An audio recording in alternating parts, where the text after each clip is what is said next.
Okay, some meal prepping tips and tricks to get you started. So I know that you don't always like meal prepping. I don't either. But Autumn says that planning isn't half the battle, it is the battle. So that's why we talk about things like picking a specific time for your workout and laying out your workout clothes the night before and having a plan of attack for your workout, like printing out your workout calendar. Meal prepping is the exact same thing. So I found a couple of things that make it at least easier for me, I feel like. So first tip is when you get home from the grocery store, don't put anything away. So right now my counter is a mess with all of my groceries, but this is gonna save you a step. Instead of getting home, putting everything away in the fridge, getting everything out, prepping and planning that way, instead, as soon as you get home, put everything out on the counter. Unpack all of the bags. In fact, my family helps me with this part, which I really appreciate. It's silly, but like I don't like unpacking groceries. So we get all of the groceries put onto the counter, and then I start right away prepping them. So I cut up all my veggies, I peel my carrots, I get all the broccoli trimmed and into a baggie with the oil and the salt, the way that I'm gonna cook it. I prep everything as soon as I get home from the grocery store because it saves me a step. Second, when I am planning my meals for the week, I plan meals with like ingredients. So if I need a pepper in one of my dishes for the week, I'm gonna make sure I need a pepper in 3 of my dishes for the week or 5 of my dishes for the week. Because if I'm cutting up 1 pepper, I might as well cut up 4. What's the difference, right? Like, I'm not gonna go looking for a ton of different ingredients. So here's an example. If one week I was gonna plan a Mexican themed week, then we would have tacos and we would have enchiladas and we would have taco salad and we would have enchilada in a bowl. I would do that kind of a thing because that way I'm using all very similar ingredients. I'm seasoning the meat. I'm cooking like 1 big batch of meat. So here's another example. Instead of cooking 1 pound of ground beef at a time, if I'm using ground beef that week, I'm gonna cook 4 pounds of it. And maybe I'm gonna do 2 pounds of it as beef and 2 pounds of it as chicken, and I'm gonna mix it all together, or beef and turkey or whatever.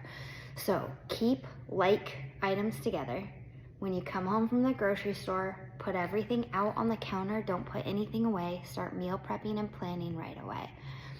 Third, when you go to the grocery store, make sure that you know, okay, I've got 30 minutes to shop and I have 2 hours to prep and plan.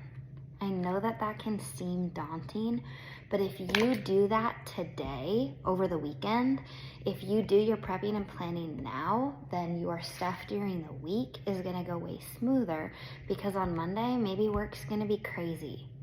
Maybe you're gonna get home from work and it's gonna be like, oh my gosh, I've got no plan for tonight.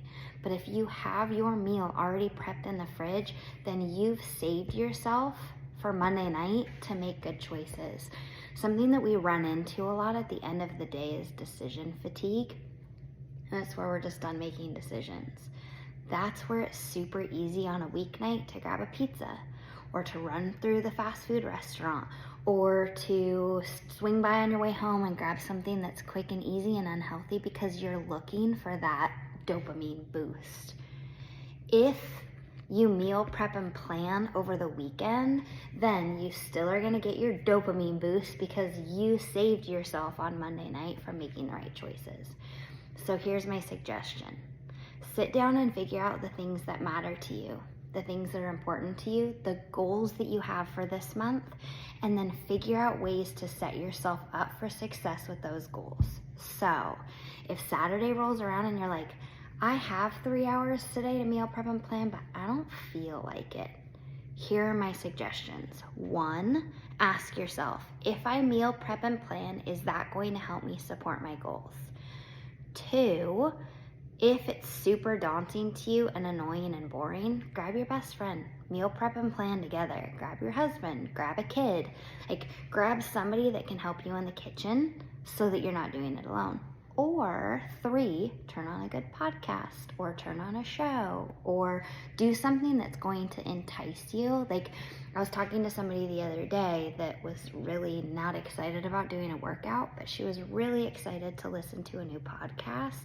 So she put those two things together, listened to our podcast, which she was excited about, paired it with a workout that she was not excited about, and she just got her workout done.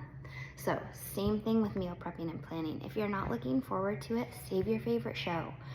Save your podcast that you're super excited about. Grab an audiobook and listen to that while you're meal prepping and planning. There are lots of options. Another thing that can get me excited about meal prepping and planning is having new recipes to look forward to. So I love to be able to look up new recipes that I'm excited about. So on our flight on the way home, usually I just read, especially on a short flight. But on our flight on our way home the other day, I plugged in a cooking show that was on the in-flight entertainment, and I found a couple new recipes on those cooking shows that I was excited to try for the week that we got home. Now we got home late on a Sunday night, so I was exhausted. I didn't want to meal prep and plan. It's not something that I was looking forward to. But then after watching those new recipes, it was like, oh, I'm actually kind of excited to make that now for my family. I'm excited to put my own twist on that. I think that that's something that the girls would really like in their lunch. I think that that's something that Tyler would really enjoy for dinner. So find ways to look forward to this time because we really need it. This is how we set ourselves up for success. I believe in you. You've got this.